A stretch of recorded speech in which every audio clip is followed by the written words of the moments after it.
So NFL teams change very quickly in the NFL, and that is why today I am looking at 7 Cowboy starters who might be playing their last down of football with the Star in 2025, and we're also looking at their return likelihoods.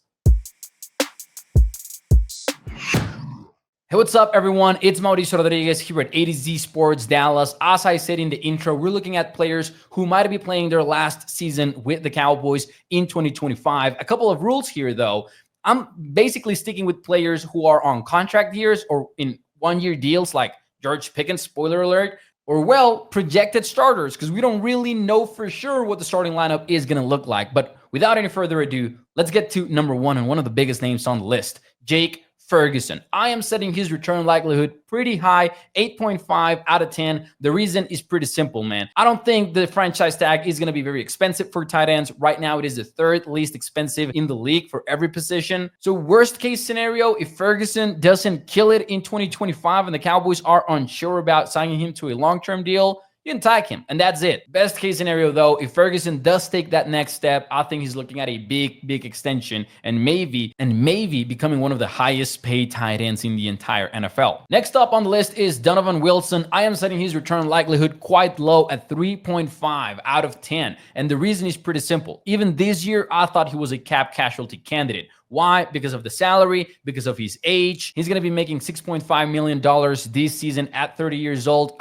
I'm not sure they're going to want him back at 31 years old, given the depth that they currently have the position. They have Juan J. Thomas, they have Marquise Bell, even undrafted free agents like Elijah Clark might turn heads here and there. I just think this is it for Donovan Wilson as a Cowboy. Now let's go with Dante Fowler Jr. I think the edge rusher is a toss-up, and I'm setting it at 5 out of 10. And he's on a one-year deal. He is projected to start, but even I'm not sure that he is gonna start because there's gonna be good competition from Rashawn Niland, Donovan Esiraku. So it really just depends on how well he does this season as a Cowboy. Bottom line, there's a lot of young players on this team. How good are they gonna be? Man, I just don't know. Now I'm gonna go with a new face in the defensive backfield, cornerback Kaiir Elam. I'm going with 3 out of 10 because it seems like a situation where either he's very good and he treats this as a prove it deal, and in that case, I just don't see the Cowboys paying up, or he is bad and then the Cowboys just don't want him back at all. Now, next up is not only a starting player, but a projected starting middle linebacker, Jack Samburn. Green dot defender is what we're talking about. He only signed for 1 year, but I'm setting his return likelihood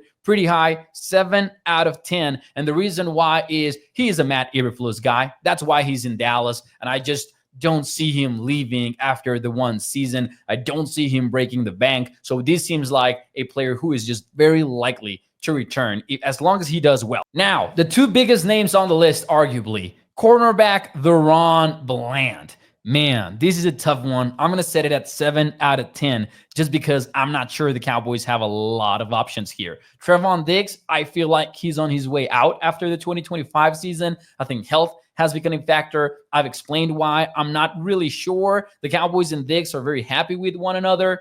But this will be a feisty negotiation process. The franchise tag will absolutely be an option in 2026. But man, this is one of those situations where we don't really know how good Bland is. It's controversial. PFF just ranked him as a 32nd best corner in the league, which might seem kind of low, but there are some arguments to that.